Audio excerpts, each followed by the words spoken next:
Hello, future nurses. Welcome back to UWorld's Next Gen NCLEX review. I am Nurse Jasmine, and today we are doing a neurology question drill.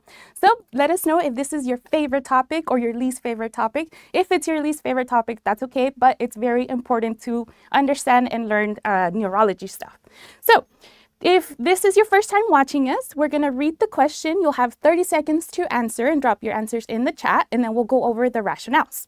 So we can get started with question 1. It says, the nurse is observing a staff member caring for a client who sustained a traumatic brain injury without cervical spine injury. The nurse should intervene if the staff member is observed. Option 1, turning the client using the log roll technique to remove soiled linen. Option 2, checking the client's pupils for size and reaction to light.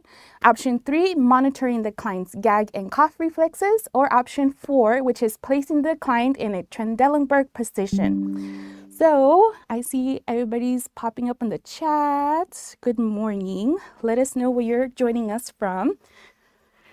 Alrighty. Okay, I see a couple answers here. So remember to read the entire question. It's really important. Sometimes we'll get a little bit ahead of ourselves and then just jump to what we think the right answer is. But make sure you read the whole thing and make sure you do what the question is asking you for. For like this one, it says intervene. So this means we're looking for an incorrect action, right? So the correct answer is going to be option 4, right? So we are going to intervene if the client is in a Trendelenburg position. So in this case, we want to avoid extreme flexion or extension of the neck. The head should be in a midline neutral position. If the patient is too upright, they can even have hypotension. So we also want to adjust the bed slowly to protect the brain from worsening injury. And the Trendelenburg position is where the head is lower than the feet. So this position will worsen the swelling, increase perfusion in the brain. The ideal height is a neutral 30 to 45 degrees, right? So option 1 is incorrect because log roll is a good technique, right? We keep the head in a neutral position. Option 2, pupils are an indicator of brain health. This is part of our neural assessment, so that's also correct. And then option 3, we do this to prevent aspiration, which is also part of the neurology assessment.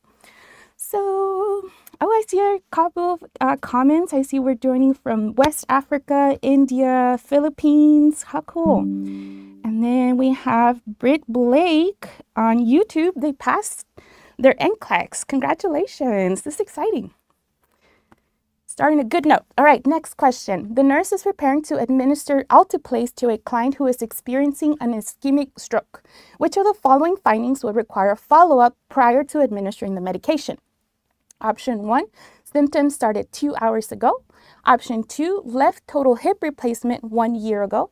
Option 3, blood pressure of 190 over 110. And then option 4, right-sided muscle weakness. So let us know what would make you question giving the medication, right?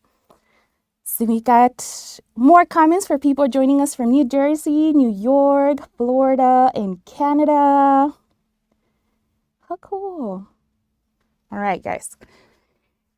Let us know if you also are passing or if you're testing soon. We want to send you all the good energy, all the good vibes, all the intelligence in our brain. We'll transfer it to your brain. All right. Oh, what happened there?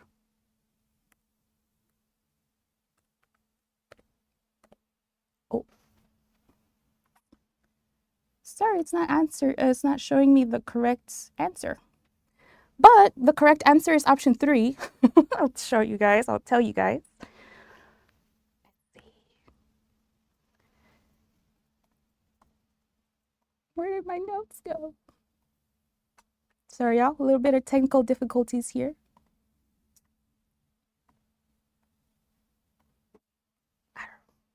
Okay.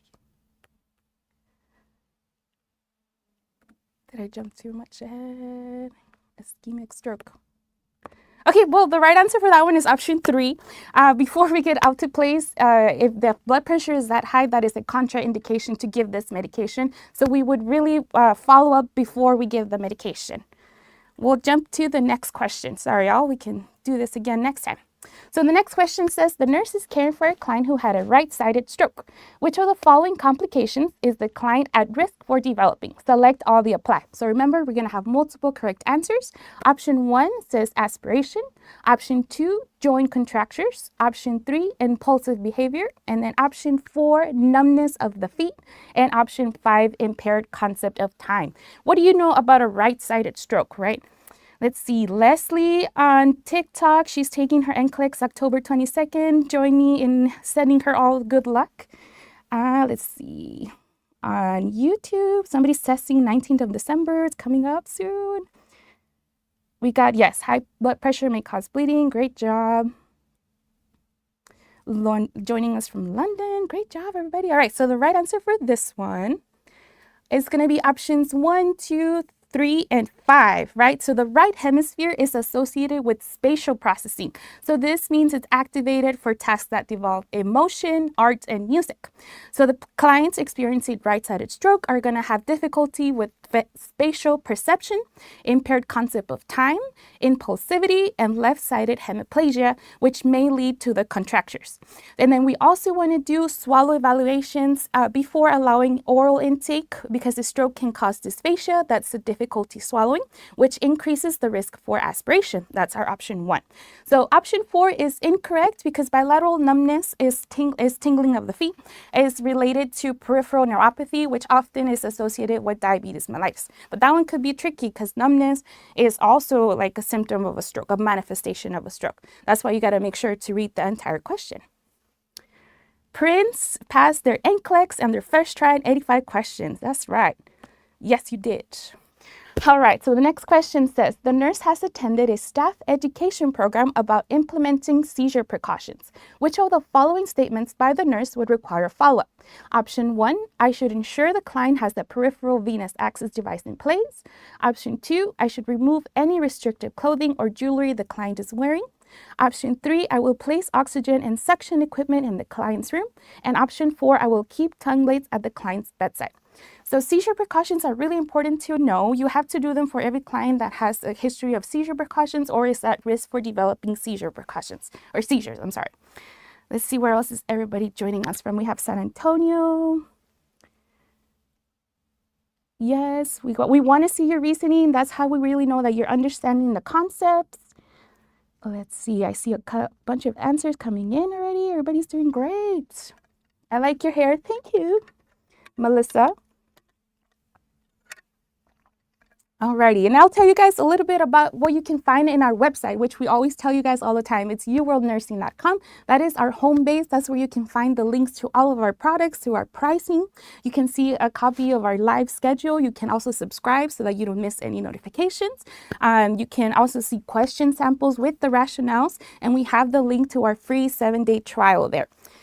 All right. Okay. All right, so the correct answer for this one is option 4, right? So this option requires follow-up. What do we know about seizures, right? We do need an IV access. The client they're having a seizure, you're not going to give them oral medications. Option 2, we also want to remove any restricted clothing or jewelry that the client is wearing. It could be harmful for the client. And then option 4, we also want to have oxygen and suction ready for at any time.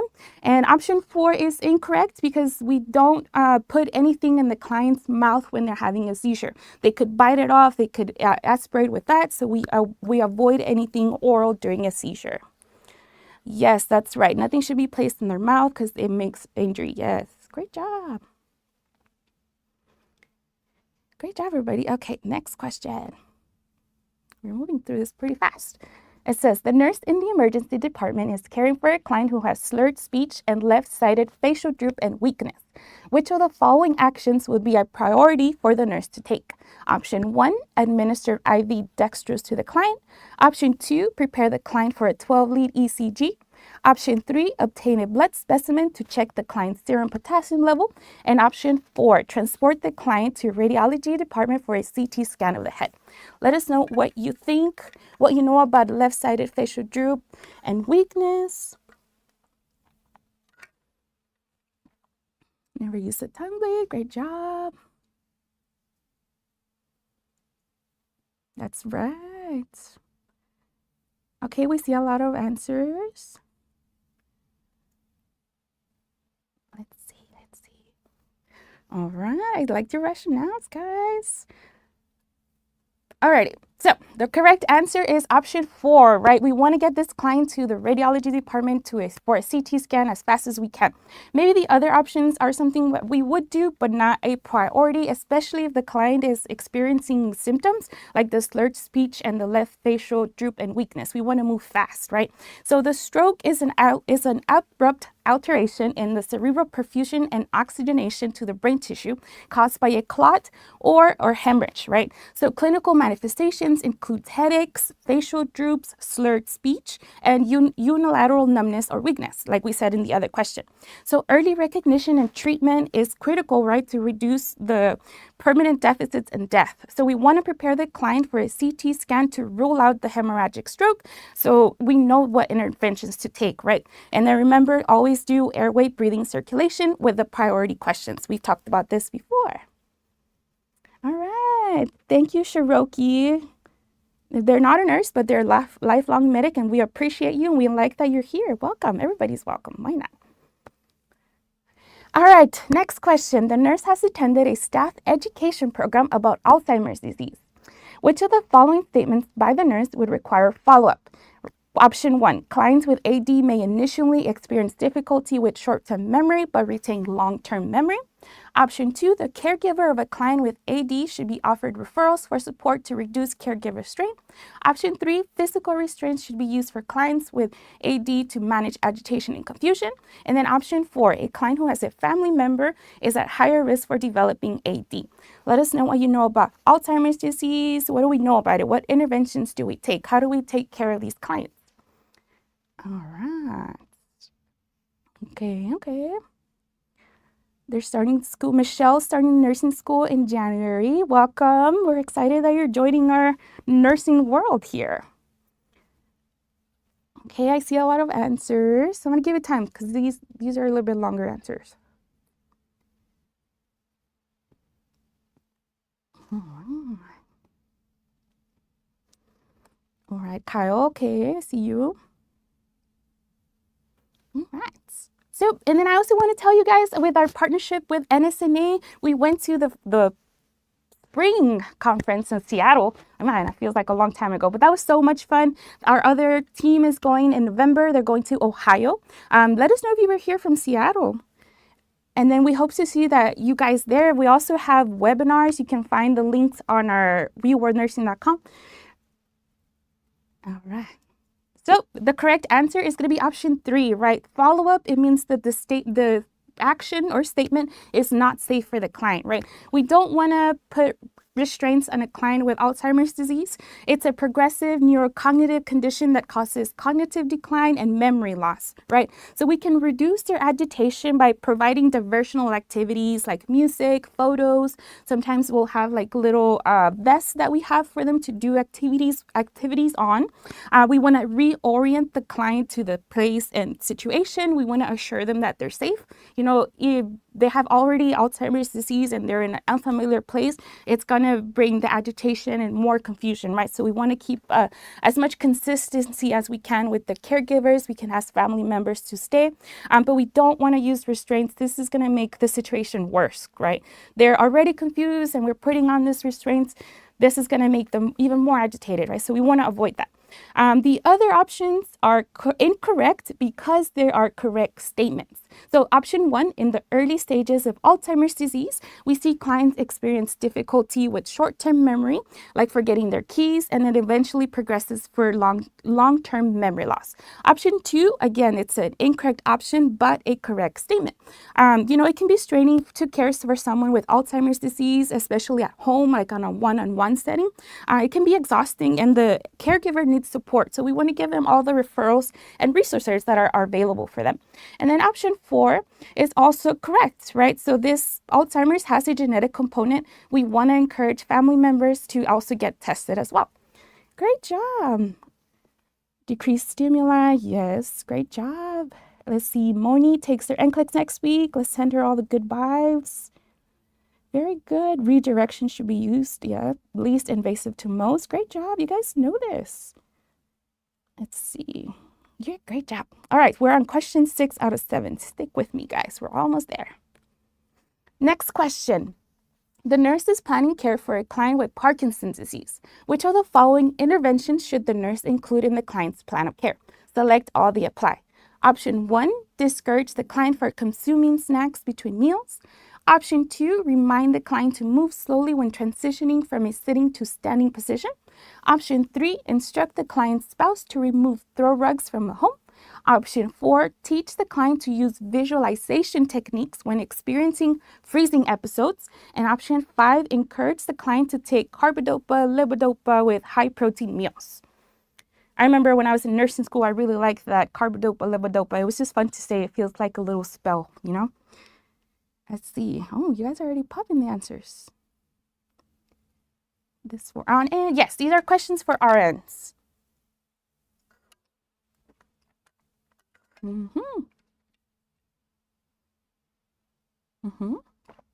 It can also be applied, yes, to our PN context. Oh, this is in here. It says we call it levodopa, carbidopa in Canada. Well, that's fun to say as well. Let us know what other topics you guys want to see. What's your favorite or least favorite topics? You can see our calendar to see. We could also go to our social media and see previous videos that we've done. We'll also post this one later if you joined us later. And then also Nurse Andrew will do this same review tonight at 7. So you can join there. Let us know how many you've gotten right so far. We're already on question 7 out of 8. This is the best time to practice, you guys. This isn't a real test. You know, we're here for you. We want you to understand the rationales. We want you to be comfortable in answering questions. So let's see. So this one, yes, our correct answers are going to be options 2, 3, and 4, right? What do we know about Parkinson's disease? So it's a progressive neurodegenerative disorder. It's associated with deficient dopamine levels, uncontrolled acetylcholine activity, and the formation of abnormal protein clusters or Lewy bodies in the brain. So clients with Parkinson's disease are at risk for complications due to the decreasing number of the dopaminergic neurons available in the brain. So option 1 is incorrect option because we want our clients with Parkinson's disease to consume snacks. It takes a lot of energy to chew and swallow larger meals, and we still want them to eat and have nutrition. So we want to encourage snacking. Great job. And then option 5 is incorrect because we don't want them to take this medication, carbidopa, levodopa, with a high protein meal. It won't be absorbed as well by the body. It can be taken with food, but it should not be taken with a high protein meal. And then options, let's talk about the correct answers. Option 2 is correct. We want to remind the clients to move slowly, right? Because of the orthostatic hypotension. That's when our blood pressure doesn't keep up with us as we stand up. So we want to encourage them to stand or sit for like a minute or 2 and then stand so we can give the body a little bit of time to adjust. Option 3, we also want to remove throw rugs from the home. Clients with Parkinson's disease will have like a muscular shake. I'm going to call it a shake. And tripping, as obviously rugs are a tripping hazard, right? So we're going to remove those. And then option 4, with the freezing episodes where the clients report feeling stuck, like their shoes are stuck to the floor, we want to encourage the visualization techniques, right? So we want the client to say, visualize a shoe in front of you and visualize yourself walking over the shoe. And then this just gets the body moving. It just works. And we want to encourage the visualization technique. Great job. Let's see. Sorry, I'm going to read a little questions here. We want mental health nursing questions. We do have some of those coming up as well. And okay. Examples of the visualization technique, that's where you say visualize the shoe in front of you and then yourself stepping over. So you're just describing what you're doing. Let's see, how many times? We're live several times a week, guys, like 5-7 times a week. I don't know the schedule personally, I should know it, but it's posted on newworldnursing.com. So follow it there. All right, last question. The nurse is preparing to administer phenytoin to a client with a seizure disorder. The nurse should recognize that adverse effects of phenytoin include option 1, hypertension, option 2, acute kidney injury, Option 3, deep venous thrombosis, or option 4, central nervous system depression. Let's see. Honest visualization help. Yay. All right, we're almost done. Last question. Let us know how many you've gotten right so far. We did this pretty quick today. Okay, Kyle. All righty. So the correct answer is going to be option 4, right? We want to match the side effect with the medication. What do we know about phenytoin, right? So we know for option 1, phenytoin can cause hypotension, bradycardia, or tachycardia, not hypertension.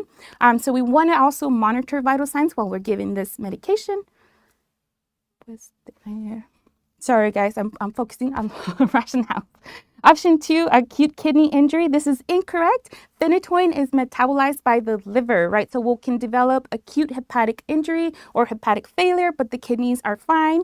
Option 3 is incorrect. Phenytoin increases the risk for bleeding, not clotting. So it's really important for you to know at least the basics of what the medication does, and then you can go from there, right? And then option 4 is our correct answer. Phenytoin acts on the central nervous system to suppress seizures. So the drug can still cause central nervous system side effects, especially when the dosage is too high.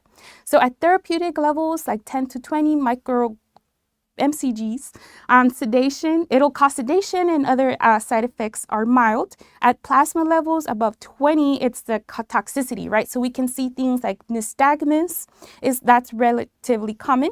Other manifestations of the toxicity include sedation, ataxia, that's the staggering gait, diplopia, which is double vision, and cognitive impairment. So let's see, that was it. Great job, everybody. So don't forget again to visit uworldnursing.com. You can see our live schedule, and I promise I will know it for next time. And as always, don't forget to like, share, and subscribe, and that you have what it takes to be a safe and competent nurse. You can say this to yourself every day in the mirror because you do have what it takes, and we are here for you. We want to see everybody successful. So thanks for watching, and don't forget to like and share and subscribe.